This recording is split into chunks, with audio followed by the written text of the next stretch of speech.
ഐതിഹ്യ പെരുമയിൽ ആവേശമായി Aranmula Uthrattathi ജലമേള. A ബാച്ചിൽ മേലൂക്കരയും B ബാച്ചിൽ കോറ്റാത്തൂരും ജേതാക്കളായി.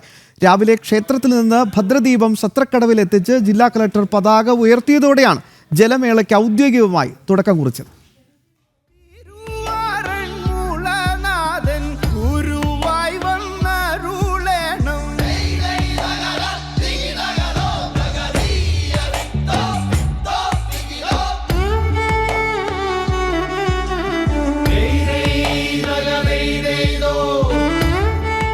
ഗജവീരന്റെയും വാദ്യമേളങ്ങളുടെയും അകമ്പടിയോടെയാണ് രാവിലെ ക്ഷേത്രത്തിൽ നിന്നും ഭദ്രദീപം കൊളുത്തി സത്രക്കടവിലേക്ക് യാത്ര തിരിച്ചത്. ജില്ലാ കളക്ടർ എസ് പ്രേംകൃഷ്ണൻ സത്രക്കടവിലെ പവലിയന് സമീപം തയ്യാറാക്കിയ കൊടിമരത്തിൽ പതാക ഉയർത്തിയതോടെ ജലമേളയ്ക്ക് ഔദ്യോഗികമായി തുടക്കമായി.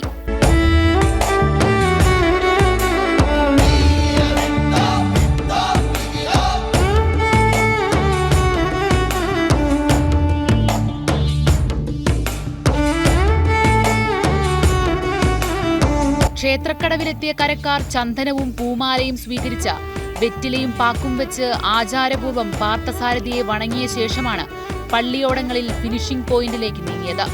വഞ്ചിപ്പാട്ടിന്റെ ഈണവും താളവും മലയടിച്ച അന്തരീക്ഷത്തിൽ പമ്പയാറിന്റെ ഇരുകരകളെയും ആവേശത്തിലാക്കി പ്രസിദ്ധമായ ജലഘോഷയാത്ര മന്ത്രി വീണ ജോർജ് ഫ്ളാഗ് ഓഫ് ചെയ്തു.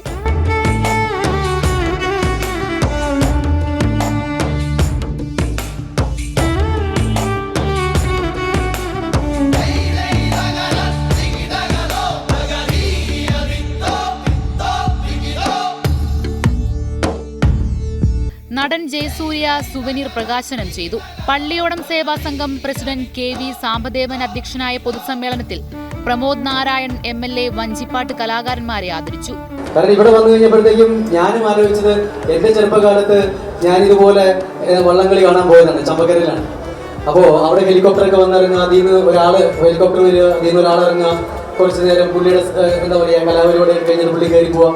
അങ്ങനെ ഒരുപാട് മെമ്മറീസ് എന്റെ മനസ്സിലുണ്ട്. എന്ന് പറഞ്ഞതുപോലെ ഇവിടെ നിൽക്കുന്ന എത്രയോ തലമുറകൾക്കാണ് ആറന്മുള ഒരുപാട് നല്ല ഓർമ്മകൾ കൊടുക്കുന്നത് എന്നാലോചിച്ചിട്ട് എനിക്കൊരു വല്ലാത്തൊരു സന്തോഷമുണ്ട്.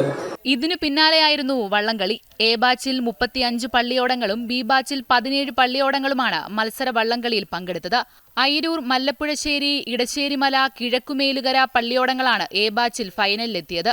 ഒടുവിൽ ആവേശകരമായ മത്സരത്തിനൊടുവിൽ മേലുകര മന്നം ട്രോഫിയിൽ മുത്തമിട്ടു.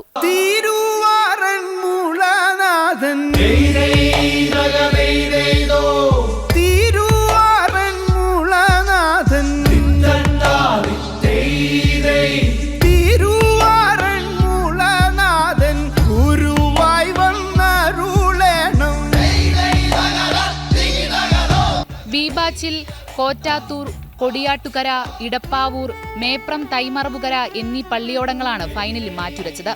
വ്യക്തമായ ആധിപത്യത്തോടെ കോറ്റാത്തൂർ വീണ്ടും ആറന്മുളയിൽ വിജയമധുരം നുണഞ്ഞു. ജനം, പത്തനംതിട്ട.